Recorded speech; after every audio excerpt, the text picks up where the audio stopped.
Hello crushers, welcome to crash up. आज है हमारा तैयारी का डे 38। स्टार्ट करने वाले हैं नया चैप्टर वेव ऑप्टिक्स, जो कि रे ऑप्टिक्स से काफी अलग है। यहाँ पे हम देखेंगे लाइट अब सीधी नहीं ट्रैवल कर रही है। ह्यूजीन्स प्रिंसिपल इन्वॉल्व हो चुका है। यंग्स डबल स्लिट एक्सपेरिमेंट देखेंगे किस तरीके से इंटेंसिटीज के हमारे पास फ्रिंजेस आ जाते हैं। उसके बाद देखेंगे सिंगल स्लिट डिफ्रैक्शन पैटर्न क्या होता है, थिन फिल्म इंटरफेरेंस किस तरीके से काम करता है, पोलराइजेशन ऑफ लाइट, एंड उसके बाद बैठ जाता है हमारे पास ब्रूस्टर एंगल। सारी की सारी चीजें इस वीडियो में हम देखने वाले हैं। सारे के सारी थ्योरी को अच्छे से देखेंगे। आपको क्रिस्टल क्लियर ग्राफिक्स के साथ में विजुअलाइजेशन आपको बहुत अच्छा हो जाएगा, तो आपके कोई डाउट्स नहीं बचेंगे। साथ में हर तरह के पीवाईक्यू को इंक्लूड कर लिया गया है ताकि आपकी प्रैक्टिस भी जबरदस्त हो जाए, आपको इधर उधर कहीं भटकना ना पड़े। तो मैं आपको गारंटी के साथ बोल सकता हूँ कि इस वीडियो को देखने के बाद आपको कोई और वीडियो को देखने की जरूरत नहीं पड़ेगी। मेरा नाम विक्रांत किरार है और अब इस सेशन को स्टार्ट करते हैं।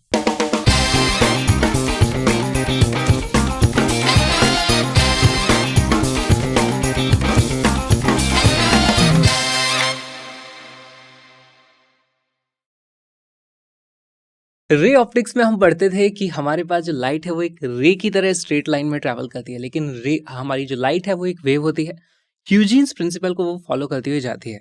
तो देखो ह्यूजीन्स प्रिंसिपल में क्या होता है, हमारे पास जो लाइट की वेव्स आ रही है वो एक्चुअली सब कुछ डिस्टर्बेंसेज है। और मान लो हमारे पास यहाँ पर बहुत सारे इस तरीके से डिस्टर्बेंसेज हैं जो इन फेज होते हैं। तो यहाँ पर से इस तरीके से सर्कुलर आप देखोगे वो आउटवर्ड बाहर जा रही है, यहाँ वाले से भी कुछ आउटवर्ड बाहर जा रही है, यहाँ से भी कुछ आउटवर्ड बाहर जा रही है। ये सब इंडिविजुअल सोर्सेस की तरह काम करते हैं। और यहाँ पर अब इन सब का रिजल्टेंट हमारे पास इस तरीके से आता है कि एक नया वेव फ्रंट बन जाता है। तो इनको वेव फ्रंट बोला जाएगा। अब ये वेव फ्रंट एक्ट करेगा एज ए सोर्स। तो यहाँ से फिर कुछ डिस्टर्बेंसेस इस तरीके से जाएंगे, यहाँ से फिर कुछ डिस्टर्बेंसेस इस तरीके से जाएंगे, यहाँ से कुछ डिस्टर्बेंसेस इस तरीके से जाएंगे। अब देखते हैं यहाँ पर अगला वेव फ्रंट बन गया। तो इस तरीके से वेव फ्रंट्स पे वेव फ्रंट्स बनते चलते हैं और हमारी लाइट रे उसके परपेंडिकुलर मूव कर रही होती है। तो अब यहाँ पर दो चीजें हमें देखनी होती हैं कि जो वेव फ्रंट है, इस थ्योरी का इस्तेमाल करके हम दो चीजों को अच्छे से एक्सप्लेन कर सकते हैं। पहली बात तो यहाँ पर रिफ्लेक्शन होता है तो किस तरीके से होता होगा, और दूसरी चीज रिफ्रैक्शन होता है तो वो किस तरीके से होता होगा। देखो यहाँ पर लाइट स्लो चलती है हमारे पास किसी और मीडिया में।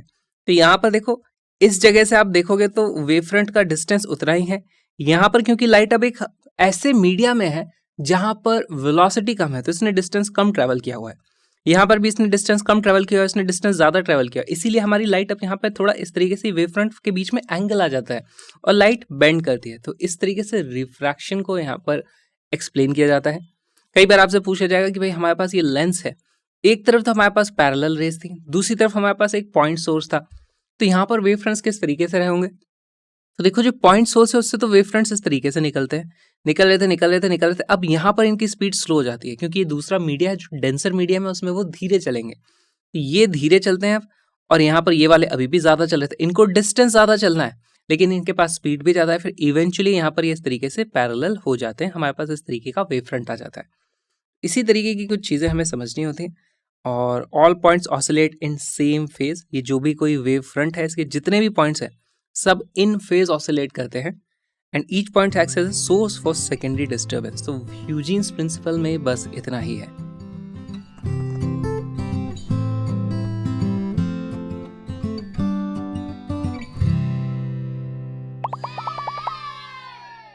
Which one of the following phenomena is not explained by Huygens construction of wavefront?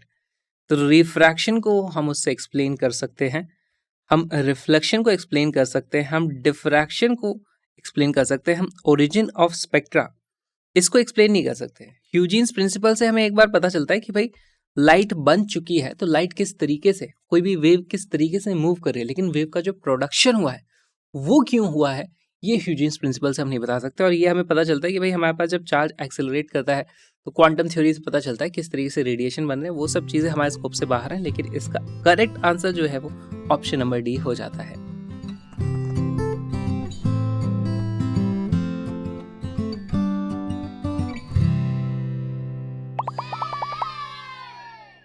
Interference is possible in.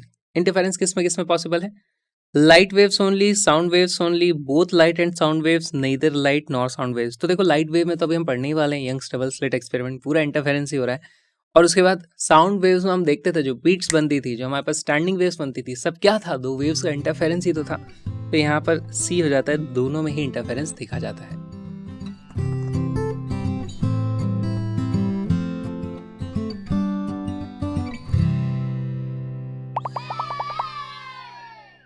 Young's double slit experiment. देखो इसमें हमारे पास इस तरीके से दो स्लिट होती हैं, पतली पतली सी ओपनिंग्स होती हैं और उनके पहले एक और यहाँ पर सिंगल स्लिट रखी जाती है। क्यों रखी जाती है? इसका पर्पस होता है कि मुझे चाहिए दो कोहेरेंट सोर्सेज, और वो दो कोहेरेंट सोर्सेज जो कि सेम फेज में ऑसिलेट कर रहा हो, जहाँ पर डिस्टर्बेंस मिलना मुश्किल होता है, उसको क्रिएट करना मुश्किल होता है। लेकिन एक सिंगल सा तो हम क्रिएट कर सकते हैं कहीं से भी। कोई भी लाइट आ रही हो इस तरीके से और वहाँ पे आप इस तरीके से स्लिट लगा दोगे, बाकी सारी आगे नहीं जा सकती, सिर्फ यहाँ से हमारे पास इस तरीके से लाइट आगे जाती है। और अगर ये डिस्टेंस इस वाले डिस्टेंस के बराबर हो जाएगा, ये दोनों डिस्टेंस बराबर हो जाएंगे, तो यहाँ पर अब जब लाइट पहुंचेगी वो अगेन इन फेज होगी, फिर से ये हमारे पास दो कोहेरेंट सोर्सेज की तरह क्रिएट हो जाते हैं। और इस तरीके से ऐसे सेटअप का यूज किया जाता है। तो इसका इस्तेमाल क्या है?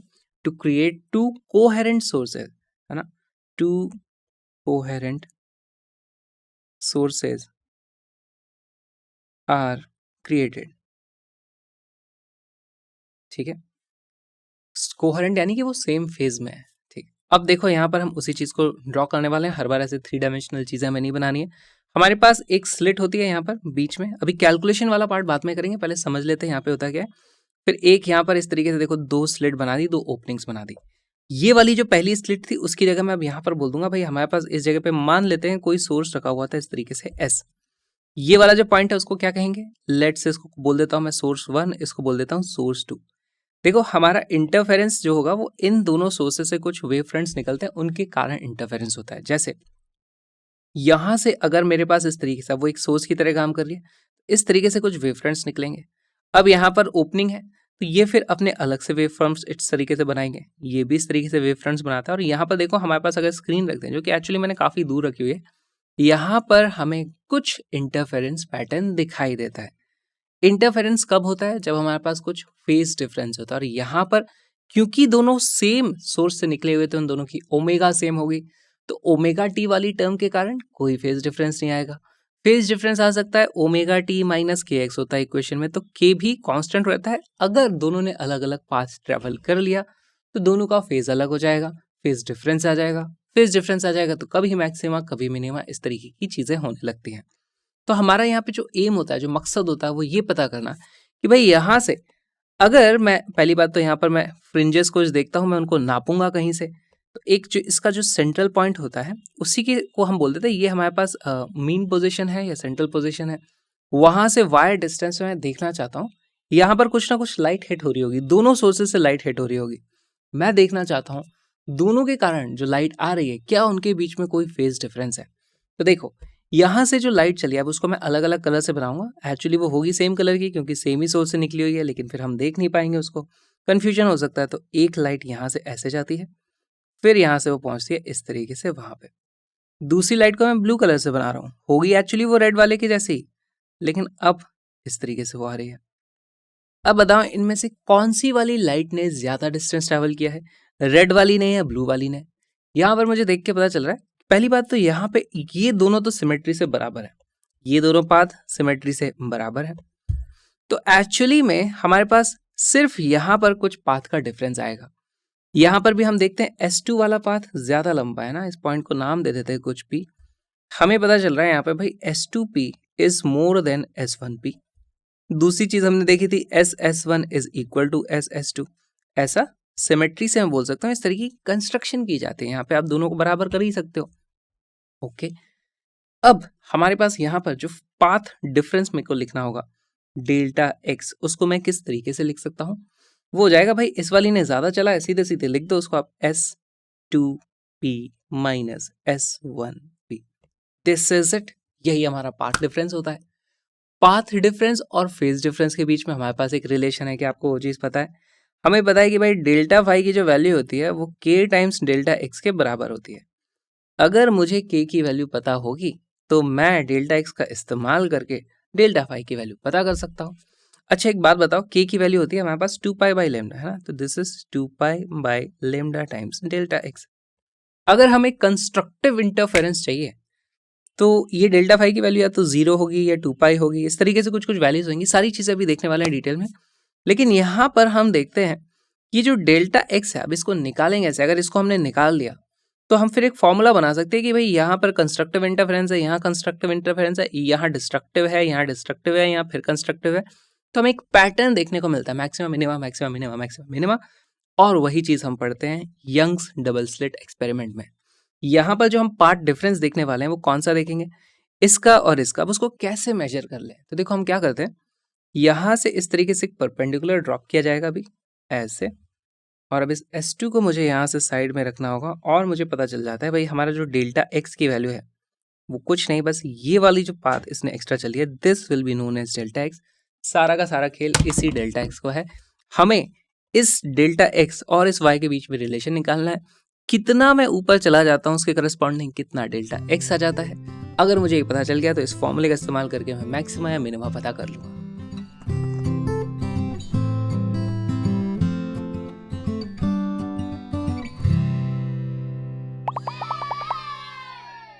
यंग्स डबल स्लिट एक्सपेरिमेंट नापना शुरू करते हैं। देखो हमारे पास यहाँ से कुछ सोर्स से लाइट आती है, तो ये दोनों का डिस्टेंस सेम है, तो ये हमारे कोहेरेंट सोर्सेज बन जाते हैं। फिर यहाँ से कोहेरेंट सोर्सेज इस तरीके से हमारे वेव फ्रंट्स निकलते हैं, वो यहाँ पे जाकर के इंटरफेरेंस करते हैं। इंटरफेरेंस का यहाँ पे कुछ इंटेंसिटी का पैटर्न बनता है। फॉर एग्जाम्पल अगर मैं यहाँ पे बात करूँ तो दोनों जो डिस्टेंसेज ये ट्रैवल हुए हैं सेम है, तो इनमें कोई पाथ डिफरेंस नहीं है। दोनों की पाथ लेंथ बराबर है, तो पाथ में डिफरेंस नहीं है।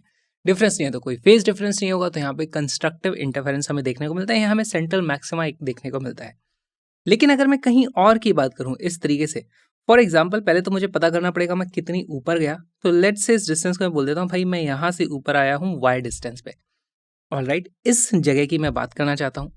यहाँ पर हमारे पास दो जगह से लाइट आएगी, एक इस तरीके से, अब लाइट का कलर अलग रखेंगे हम।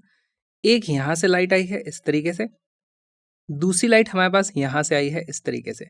ठीक, इन दोनों लाइट्स ने कुछ अलग अलग डिस्टेंस को ट्रैवल किया है। इनके बीच में कुछ पाथ डिफरेंस हमें वो पता करना है। कैसे नाप लेंगे, पहले तो हमें स्लिट के बीच में एक डिस्टेंस होता है, उसको हम लिखते हैं स्मॉल डी। हमारे पास स्लिट्स जहां है और ये जो स्क्रीन है इनके बीच में एक डिस्टेंस होता है कैपिटल डी। पहली अजम्पशन जो होती है कि भाई हमारे पास d is much much lesser than capital D. इसका क्या फर्क पड़ेगा, इसका ये फर्क पड़ेगा कि भाई यहाँ से हम ये जो दोनों रे हैं इनको मान सकते हैं दोनों पैरेलल है ना। बहुत ही कम इनके बीच का एंगल का डिफरेंस होगा। यहाँ पे दिख रहा है ये 10 डिग्री के आसपास है, लेकिन एक्चुअली इतना होता नहीं, बहुत ही कम होता है, सेम होती है ऑलमोस्ट। पैरेलल आप इनको मान सकते हो। ऐसे पैरेलल मान लोगे तो देखो मैं यहाँ से इस तरीके से एक काम करता हूँ, एक तीसरी भी बना ही देता हूँ। लेट से ये हमारे पास एक इस तरीके से तीसरी है। मैं बोल सकता हूँ ये सारे के सारे एंगल बराबर है। ये वाला एंगल, ये वाला एंगल, यहाँ से ये एंगल, ये सारे एंगल थीटा के बराबर है। ये अजम्पशन हो गई हमारी। एग्जैक्टली ऐसा होता नहीं है, अजम्पशन है, मान लेंगे। ऑलराइट, हमें पता करना है पाथ डिफरेंस कौन सा है।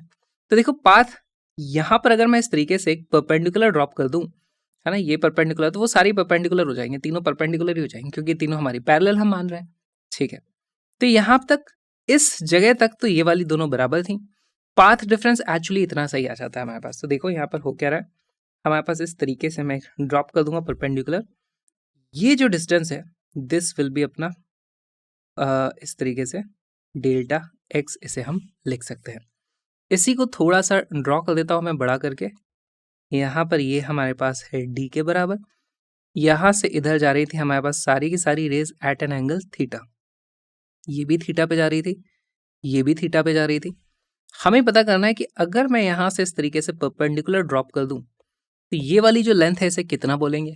देखो ये डी है, हमारे पास ये एंगल है थीटा, तो ये एंगल कितना हो जाता है 90 माइनस थीटा। तो ये वाला एंगल मेरे पास फिर से आ जाता है थीटा के बराबर। अगर ये लेंथ डी है तो क्या इस लेंथ को मैं बोल सकता हूँ, ये जो लेंथ मुझे पता करनी है यहाँ पर कौन सा है delta x, this is delta x. क्या मैं डेल्टा एक्स को बोल सकता हूँ वो डी साइन थीटा के बराबर है। तो यस, एग्जैक्टली यही होता है, डी साइन थीटा के वो बराबर हो जाती है। ये हम कब मान सकते हैं, जब हमारे पास d is much much smaller than capital D. अगर ऐसा हो गया तो हम बोल सकते हैं all three rays are parallel, है ना। यहाँ पे हमने जो ये रेज बनाई है ये पैरेलल है, और इसके कारण आ जाता है मेरे पास delta x is equal to d sine theta. First approximation हमारे पास यहीं पे हो चुका है। अब हमें करना है एक और अप्रोक्सीमेशन। हम मान के चलेंगे थीटा इज स्मॉल। अगर थीटा की वैल्यू स्मॉल है तो मैं कैसा लिख सकता हूँ, डेल्टा एक्स की जो वैल्यू है उसको डी साइन थीटा जो था उसी को आप अप्रोक्सीमेटली लिख सकते हो वो थीटा के बराबर है, उसी को आप अप्रोक्सीमेटली लिख सकते हो वो टैन थीटा के बराबर है ना। तो इसी को आप लिख दोगे डी, अब की बार मैंने इसको चेंज कर दिया, ये बन गया डी tan थीटा। तो हमने दो अप्रोक्सीमेशंस का इस्तेमाल यहाँ पर कर लिया है, ठीक है। पहला अप्रोक्सीमेशन ये, दूसरा अप्रोक्सीमेशन ये। और जैसे ही अब तो हमारा काम हो चुका है, tan थीटा की वैल्यू बताओ क्या है यहाँ पर। ये है मेरे पास एंगल थीटा, इसको मैं बना देता हूँ, दिस इज एंगल थीटा, ठीक है। सारे के सारे एंगल हमारे पास थीटा ही हैं, ये वाला एंगल भी हमारे पास थीटा ही है, सब एंगल थीटा के बराबर है। tan थीटा की वैल्यू कितनी हो जाएगी, देखो ये मेरे पास एक राइट एंगल ट्राइंगल है, tan थीटा की वैल्यू हो जाएगी y divided by capital D के बराबर, और यही हमें लिख देना है, this is equal to d y upon capital D। अब मैं देखना चाहता हूं हमारे पास फेज डिफरेंस कितना आ जाएगा, ठीक है। फेज डिफरेंस तो आप पता कर सकते हो, लेकिन अगर मुझे मैक्सिमम मिनिमम पता करना है तो इसकी मेरे पास एक कंडीशन आ जाती है। देखो, फॉर मैक्सिमा हमारे पास डेल्टा एक्स की जो वैल्यू होनी चाहिए, कंस्ट्रक्टिव इंटरफेरेंस चाहिए हमें, तो डेल्टा एक्स की जो वैल्यू होगी या तो वो 0 हो जाए, या फिर वो वेवलेंथ के बराबर हो जाए, या फिर वो 2 लैम्डा के बराबर हो जाए, या फिर 3 लैम्डा के बराबर हो जाए। बेसिकली हमारे जो भी इस तरीके से पीक्स होते हैं वो दूसरी वाली वेव के भी पीक से मैच होना चाहिए। अगर इसके पीक से मैच नहीं हो रहा तो एक उसका जो अगली पीक है या तो ये यहाँ आ जाती है, तो वेव हमारे पास आप देखोगे पार्ट डिफरेंस अगर लैम्डा के बराबर है तो कंस्ट्रक्टिव इंटरफेरेंस हमारे पास हो जाता है। इस तरीके की चीज हमें देखने को मिलती है, इसी को बोल दिया जाएगा this is equal to n lambda. हमने एक फॉर्मूला टाइप की चीज बना ली, ठीक है। यहाँ पर आप लिख दोगे भाई एन लैम्डा की value d y upon capital D है। देखो, n lambda is equal to d y upon capital D. यहाँ से y की वैल्यू आ जाती है y is equal to n lambda times D divided by d. यहाँ पर आप n की अलग अलग वैल्यूज रखते जाओ, आपको अलग अलग मैक्सिमा मिनिमा मिलते चले जाएंगे। जैसे अगर मैं n की वैल्यू 0 रख दूं तो मेरे पास n की वैल्यू 0 रखते ही हमारे पास y की वैल्यू आ जाती है 0, यानी y इज इक्वल टू 0 इस जगह पे हमें मैक्सिमा मिलने वाला है। और वो मिलना भी चाहिए, हमने देखा था यहाँ पर जब रेज आती है दोनों के बीच में कोई पार्ट डिफरेंस नहीं होता, सेम पाथ लाइन ट्रेवल करके आए हैं, यहाँ पे हमें मैक्सिमा मिलता है क्योंकि ये एक स्पेशल मैक्सिमा है। क्यों ये स्पेशल है, ये एकदम सेंटर में है इसके, तो इसे बोला जाता है भाई central maxima. This will be known as central maxima, ठीक।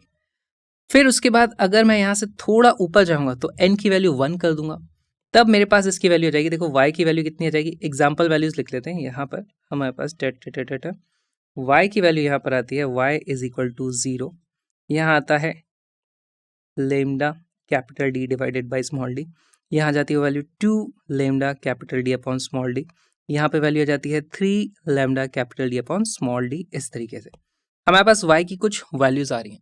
आप देखोगे अगर इस फैक्टर को मैं कांस्टेंट मान लूं तो हमारे पास वही डिफरेंस है ना, 0 था, फिर इसको बोला जाता है बीटा, फिर ये 2 बीटा है, फिर ये 3 बीटा है, फिर आएगा 4 बीटा। तो यहाँ से हमारे पास एक फिक्स डिस्टेंस पे मैक्सिमा, फिर मैक्सिमा, फिर मैक्सिमा, इस तरीके से मैक्सिमा मैक्सिमा मैक्सिमा देखने को मिल रहे हैं। ओके, अभी उस पे आएंगे, पहले देख लेते हैं मिनिमा की क्या कंडीशन हो जाती है। फॉर मिनिमा हमारे पास जो पाथ डिफरेंस होना चाहिए, अब डिस्ट्रक्टिव इंटरफेरेंस चाहिए, तो इसकी वैल्यू या तो हो जाए लेमडा बाई 2, या फिर इसकी वैल्यू हो जाए 3 लेमडा बाई 2, या फिर इसकी वैल्यू हो जाए हमारे पास 5 लेमडा बाई 2। इस तरीके की वैल्यूज हमारे पास हो सकती हैं, है ना। डिस्ट्रक्टिव इंटरफेरेंस हो जाएगा, एक की पीक दूसरी वाली की बॉटम वाले से उससे नीचे वाली पीक से मैच कर जाएगी, दोनों एक दूसरे को कैंसिल आउट कर देंगे, डिस्ट्रक्टिव इंटरफेरेंस हो जाएगा। तो अब इसके लिए क्या कंडीशन हो जाएगी, देखो डेल्टा एक्स का जो फॉर्मूला है कितना था, वो small d y upon capital D. यहाँ से y की वैल्यूज आ जाती है हमारे पास, y इज इक्वल टू कितना आता है, देखो y की जगह आप लिख दोगे, डेल्टा x की जगह मुझे लिखना है lambda by 2 multiplied by capital D upon small d हो रहा है। ये जो वैल्यू हो जाती है half lambda capital D upon small d। अगर हमें डेल्टा एक्स की वैल्यू 3 लेमडा बाई 2 चाहिए तो यहीं से इसी फॉर्मूले से हमारे पास जो वैल्यू आ जाती है, इसकी वैल्यू कितनी आ जाती है 3/2 lambda D upon small D. अगर हमें डेल्टा एक्स की वैल्यू 5 लेमडा बाई 2 चाहिए तो यही वैल्यू हो जाती है मेरे पास 5/2 lambda capital D upon small D. यहाँ पर हम देखते देखो ये जो फैक्टर है lambda D by D, lambda D by D, ये सब जगह आ रहा है, इसे बोला जाता है फ्रिंज विड्थ। अब यहाँ पे लिखने के लिए हमारे पास जगह बची नहीं है, इन सबको थोड़ा ऊपर करेंगे, इस बिल्ली को यहाँ से हटा देते हैं। देखो lambda D upon small D, इसको बोला जाता है बीटा, जो होती है हमारे पास फ्रिंज विड्थ। अब इसके हिसाब से मैं यहाँ पे ड्रॉ कर सकता हूँ कहाँ मैक्सिमा है कहाँ मिनिमा है। जैसे यहाँ पर मुझे मैक्सिमा मिला था, यहाँ से अगर मैं बीटा डिस्टेंस ऊपर जाऊंगा तो मुझे फिर से मैक्सिमा मिलने वाला है। तो जो जो मैक्सिमा है उनको मैं ग्रीन कलर से मार्क कर दूंगा। दिस वाज सेंट्रल मैक्सिमा, ये आ जाएगा मेरे पास फर्स्ट मैक्स। फिर उसके बाद मेरे पास यहाँ पे आ जाएगा सेकेंड मैक्स। इस तरीके से मिनिमा कहाँ कहाँ पे देखने को मिलेगा, देखो हमारे पास जब भी बीटा बाई 2 हमारे पास y की वैल्यू हो जाए या 3 बीटा बाई 2 हो जाए, यानी ये 0 था ये बीटा था तो बीटा बाई 2 यहाँ पर होगा, ये मेरे पास 2 बीटा था तो 3 बीटा बाई 2 यानी कि 1.5 बीटा यहाँ पे कहीं रहेगा। तो हमारे पास मिनिमा के कुछ पॉइंट्स आ जाते हैं, जैसे ये आ जाएगा मेरे पास फर्स्ट मिनिमा, ये हो जाएगा हमारे पास सेकंड मिनिमा। नंबरिंग कैसे हो रही है, देखो 0 पे होता है हमारे पास सेंट्रल मैक्सिमम, उसके ऊपर जाओगे तो फर्स्ट मिनिमा आ जाता है क्योंकि पहले मिनिमा आ गया, फिर आता है एक और मैक्सिमा, तो अब इसको फर्स्ट मैक्सिमा बोलेंगे, सेकंड मैक्सिमा नहीं बोलते। सेंट्रल मैक्सिमा के बाद फर्स्ट मैक्सिमा फिर सेकंड मैक्सिमा, इस तरीके से होता है। ऑलराइट, अच्छा फ्रिंजेस सिर्फ ऊपर नहीं बनते, सेम कैलकुलेशन आप करोगे नीचे भी बन जाती है। तो यहाँ पे भी हम सेम चीज लिखेंगे भाई, यहाँ पे भी बीटा डिस्टेंस से मुझे मिलेगा फिर से फर्स्ट मैक्सिमा मिलेगा, फिर उसके बाद नीचे आओगे फिर से मुझे सेकंड मैक्स मिलने वाला है। सिमिलरली हम देखेंगे यहाँ पर मुझे मिलेगा फर्स्ट मिनिमा, यहाँ पे मिलेगा सेकंड मिनिमा। ठीक, अब एक बात बताओ इनमें से बीटा कौन सा है, क्या आप बीटा को देख सकते हो? बीटा की जो वैल्यू है वो है फ्रिंज विड्थ। इन दोनों कोई भी ब्राइट के बीच की जो डिफरेंस है वो हमारी फ्रिंज विड्थ के बराबर है। तो अगर मैं बीटा को रिप्रेजेंट करने के लिए कोई कलर चुन लूं तो दिस इज बीटा के बराबर। सिमिलरली मैं बोल सकता हूँ ये भी बीटा के बराबर है, ये भी हमारे पास बीटा के बराबर है ना, सारे के सारे बीटा के बराबर है। लेकिन यहाँ पे ध्यान से देखने की बात है कि इन दोनों के बीच में जो डिफरेंस है ना, half lambda D by D, 3/2 lambda D by D, इनके बीच का डिस्टेंस भी लेमडा डी बाई डी के बराबर है, यानी वो भी फ्रिंज विड्थ के बराबर है। तो जो दो मिनिमा होते हैं उनके बीच का डिस्टेंस भी बीटा के बराबर आ रहा है। तो आप इसको ऐसे समझ सकते हो भाई, यहाँ पर हमारे पास इनके बीच का जो डिस्टेंस है ये सारे के सारे डिस्टेंसेस बीटा के बराबर है। इस तरीके से आप इसको समझ सकते हो। ये हो गया हमारा interference pattern due to Young's double slit experiment. हमारे पास कोई भी डी होगा, कैपिटल डी, एक स्मॉल डी होगा, और यहाँ पर जो लाइट आ रही है उसकी एक वेवलेंथ होगी। सबसे पहली चीज हमें क्या कर लेनी है, सबसे पहली चीज करेंगे हम लेमडा डी बाई डी यानी कि बीटा की वैल्यू पता कर लेंगे, हमारे पास फ्रिंज विड्थ कितनी आ रही है। फिर हमसे पूछा जाएगा भाई बताओ यहाँ से फर्स्ट मैक्सिमा इतनी दूर आता है, सेकंड मैक्सिमा कितनी दूर आता है, इस तरीके के कुछ क्वेश्चन पूछे जाएंगे। तो y की वैल्यू हम बता देंगे, अच्छा सेकंड मैक्सिमा के लिए मुझे 2 फ्रिंज विड्थ ऊपर जाना पड़ेगा, यानी कि 2 लेमडा डी बाई डी पे हमें हमारा जवाब मिल जाएगा। इस तरीके के questions Young's double slit experiment में किए जाते हैं। यहाँ पर एक और टर्म होती है एंगुलर फ्रिंज विड्थ। अभी एंगुलर फ्रिंज विड्थ क्या भला है, तो देखो हम अगर यहाँ पर डिस्टेंसेस में नापें तो हमारे पास होता है कि अच्छा इतनी फ्रिंज विड्थ है, फिर उसके बाद ऊपर देखोगे ये भी फ्रिंज विड्थ है। उसके लिए मुझे स्क्रीन पे आकर के चीजों को नापना पड़ेगा, ठीक है। लेंथ में मैं नापता हूँ, मीटर्स में मेरी कैलकुलेशन आएगी, मिलीमीटर माइक्रोमीटर जो भी है, पर लेंथ की डायमेंशन आएगी। लेकिन अगर मैं यहीं पर बैठा रहूं, मैं जाऊंगा ही नहीं उधर, मुझे बोलना अच्छा अब बताओ मैक्सिमा किधर है, तो देखो हमारे पास जो पार्ट डिफरेंस है वो थीटा के प्रोपोर्शनल आ रहा है यहाँ पे, अगर थीटा की वैल्यू स्मॉल है तो। अगर मैं यहाँ से देखूंगा तो मुझे दिखेगा अच्छा यहाँ पे मैक्सिमा था, फिर यहाँ पे एक मैक्सिमा था, फिर यहाँ पे एक मैक्सिमा था, फिर यहाँ पे एक मैक्सिमा था। तो मुझे एंगल्स में भी कि हर पर्टिकुलर एंगल के बाद मुझे फ्रिंज में मैक्सिमा देखने को मिल रहा है उस तरफ पैटर्न में। इसी को बोला जाता है ये हमारी एंगुलर फ्रिंज विड्थ है। तो उसके लिए हमें क्या करना होगा, ये जो आया है बीटा को, बेसिकली आपको यहाँ पर फिर से क्या अप्रोक्सीमेशन लगाना पड़ेगा कि स्मॉल एंगल होता है तो theta is equal to tan theta के बराबर होता है। तो यहाँ से हमारे पास देखो सिंपल सी चीज आ जाती है, एंगुलर फ्रिंज विड्थ कैसे पता करोगे, मान लो मुझे यहाँ से यही एंगल पता कर लेना है। ये जो एंगल है फर्स्ट मैक्सिमा की मान लो मैं बात कर लेता हूँ, फर्स्ट मैक्सिमा कौन सा हो गया, ये वाला, ठीक है। आई वॉन्ट टू नो कि भाई ये वाला जो एंगल है, लेट्स से इसको अभी मैं अल्फा बोल दूँ, ये अल्फा की वैल्यू कितनी है, अल्फा की वैल्यू हो जाएगी tan अल्फा की जो वैल्यू हो जाती है वो कितनी हो जाती है, this distance divided by this distance. ये था हमारे पास बीटा के बराबर, ये हमारे पास कैपिटल डी के बराबर, तो वही हो जाती है हमारे पास angular fringe width.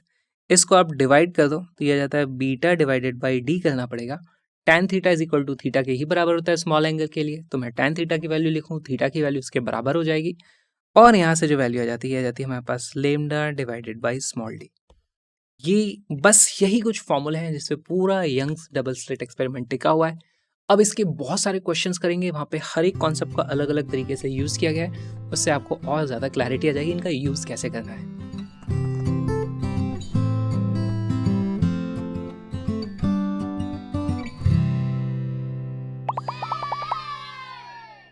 In Young's double slit experiment, if the separation between coherent sources is halved and the distance of the screen from the coherent sources is doubled, then the fringe width become। तो अब देखो ये बहुत ही simple सा सवाल है। Young's double slit experiment में हमेशा पहले आप इस तरीके से एक डायग्राम बना सकते हो। डायग्राम बनाओगे तो यहाँ पे हमारे पास जो सोर्स के बीच का डिस्टेंस होता है उसको हम क्या बोलते हैं, दिस इज स्मॉल डी के बराबर होता है। हमारे पास यहाँ से इसका और स्क्रीन के बीच का जो डिस्टेंस होता है वो कैपिटल डी के बराबर होता है। यहाँ पर हमारे पास सेंट्रल मैक्सिमम होता है। अच्छा, मैं इसकी इंटेंसिटी इस तरीके से बना देता हूँ, कुछ इस तरीके से हमें इंटेंसिटीज देखने को यहाँ पर मिलती है। हमने देखा था कि भाई ये होता है मेरे पास सेंट्रल मैक्स, फिर उसके बाद मेरे पास यहाँ पे दिस बिकम्स फर्स्ट मैक्स, है ना। ये होता है मेरे पास फर्स्ट मिनिमा, ये भी होता है मेरे पास फर्स्ट मिनिमा। देखो ऊपर नीचे फर्स्ट ही होता है ना, नीचे की तरफ भी मेरे पास फर्स्ट मैक्सिमा फिर से आएगा, ये हो जाता है मेरे पास फर्स्ट मैक्स। हमने देखा था कि हमारी फ्रिंज विड्थ जो होती है, किन्हीं भी दो मैक्सिमा के बीच की जो फ्रिंज विड्थ होती है उसको हम बोलते हैं ये हमारे पास बीटा के बराबर है। सिमिलरली हमारे पास दो मिनिमा के बीच का जो डिस्टेंस होता है वो भी फ्रिंज विड्थ के बराबर होता है। इसका जो फॉर्मूला था, बीटा की जो वैल्यू होती थी वो होती थी हमारे पास lambda capital D upon small d. ठीक, साथ में हमने देखा था एंगुलर फ्रिंज विड्थ, उसकी वैल्यू आ जाती थी beta divided by capital D which was equal to lambda small upon d. इस तरीके से हमसे, अब देखो ये फॉर्मूले का डायरेक्ट यूज है। यहाँ पे हमको क्या बोला है कि distance of the screen from the coherent sources is double, इसको तो आपने कर दिया है डबल, और हमारे पास क्या है, separation between the coherent source, इसको कर दिया आपने हाफ, तो ये भी ऊपर चला जाएगा। यहाँ से हमारे पास पता चल जाता है कि भाई बीटा डैश की जो वैल्यू है वो हो जाएगी हमारे पास 4 टाइम्स बीटा, तो हमारे पास fringe width become 4 times, and B is the correct answer. इसी तरीके के बार बार सवाल पूछे जाते रहे, ये तो बहुत ही कॉमन क्वेश्चन है, जहाँ पर किसी, अभी थोड़ी देर में देखना आप वेवलेंथ को डबल कर देंगे, वेवलेंथ में चेंज कर देंगे, तो फिर बीटा में किस तरीके से चेंज आता है, ये सारी चीज़ें पूछी जाएंगी। कभी पूछा जाएगा एंगुलर फ्रिंज विड्थ में कितना चेंज आया, तो इन्हीं फॉर्मूलों का इस्तेमाल करके आप चुटकियों में आंसर निकाल सकते हो।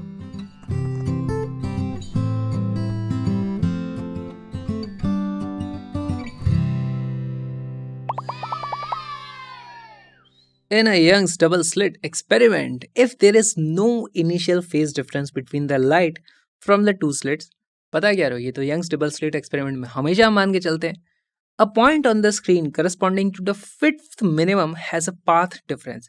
अब ये बहुत ही अच्छा सवाल है, इसमें हम क्या करेंगे, देखो सबसे पहले इस तरीके से एक ज्योमेट्री बनाने की कोशिश करते हैं। हमारे पास यहाँ पर इस तरीके से यंग्स डबल स्लिट एक्सपेरिमेंट हो रहा है, मैं सिर्फ फर्स्ट हाफ ऊपर का बना रहा हूँ, नीचे वाला नहीं बनाऊंगा, ज़बरदस्ती डायग्राम बहुत लंबा हो जाएगा। यहाँ पर हमारे पास दो इस तरीके से सोर्सेज होते हैं, यहाँ से हमारे पास लाइट आती है, मान के चलते हैं दोनों जगह से पैरेलली इस तरफ लाइट इस तरीके से आ रही है, टेडेडेडेडा टेडेडेडेडा। हमारे पास पाथ डिफरेंस यहाँ पर देखने को मिलता है कुछ ना कुछ। अच्छा, इस जगह पे हमारे पास पाथ डिफरेंस डेल्टा एक्स की वैल्यू होती है, delta x is equal to 0, है ना, दोनों से बराबर हमारे पास लाइट आ रही होती है। लेकिन जैसे जैसे मैं ऊपर जाता हूँ हमारे पास पाथ डिफरेंस की वैल्यू बदलने लगती है। फर्स्ट मिनिमा के लिए हमारे पास देखो, फर्स्ट मिनिमा हमारे पास कब आता है, जब डेल्टा एक्स की वैल्यू आ जाती है हमारे पास लेमडा बाई 2 हो जाता है, हाफ वेवलेंथ के बराबर होगा डिस्ट्रक्टिव इंटरफेरेंस।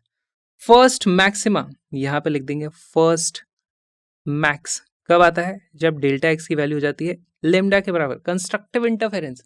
अब बताओ यहाँ पे क्या पूछा है इन्होंने, फिफ्थ मिनिमम। वीडियो को पॉज करो, सॉल्व करने की कोशिश करो।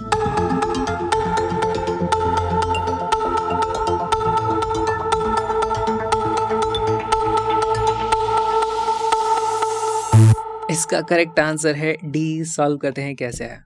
देखो वैसे तो यहाँ पे बहुत ही सिंपल सी चीज़ है, पर एक बार सारे ड्रॉ करके दिखाता हूँ ताकि आपको क्लैरिटी मिल जाए। फर्स्ट मैक्सिमा में हमारे पास लेमडा का पार्ट डिफरेंस है। अब मैं ग्रीन से लिख रहा हूँ सारे के सारे मैक्सिमा, तो सेकंड मैक्स में मेरे पास आएगा डेल्टा एक्स की वैल्यू आएगी 2 लेमडा के बराबर। जो थर्ड मैक्सिमा होगा मैं उसको 3m लिख रहा हूँ, यहाँ पर मेरे पास डेल्टा एक्स की वैल्यू 3 लेमडा के बराबर हो जाएगी। फोर्थ मैक्सिमम में मेरे पास डेल्टा एक्स की वैल्यू कितनी हो जाएगी, 4 लेमडा के बराबर हो जाएगी। फिफ्थ मैक्स में मेरे पास डेल्टा एक्स की वैल्यू कितनी हो जाएगी, 5 लेमडा के बराबर हो जाएगी। ये तो सारे मैक्सिमा लिख लिए।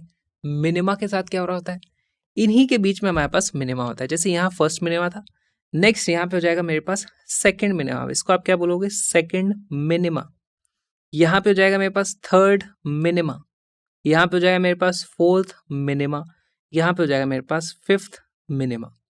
ऑलराइट, यहाँ पर हमारे पास 5 लेमडा का पार्ट डिफरेंस है, यहाँ पे हमारे पास 4 लेमडा का पार्ट डिफरेंस है। इन दोनों के बीच में मिनिमम आ रहा है, डिस्ट्रक्टिव इंटरफेरेंस हो रहा है, तो कुछ लेमडा बाई 2 टाइप का ही फैक्टर होगा, है। क्या मैं यहाँ पे बोल सकता हूँ हमारे पास डेल्टा एक्स की वैल्यू 4.5 लेमडा के बराबर होगी, या फिर इसी को आप लिख लो 4 lambda plus lambda by 2, correct. 4 lambda तक हम यहाँ गए थे, फिर लेमडा बाई 2 कर लोगे तो आप यहाँ पहुंच जाओगे, जो कि फिफ्थ मिनिमा है। और इसकी जो वैल्यू जाती है हमारे पास 9 लेमडा बाई 2। यही हमारा करेक्ट आंसर है।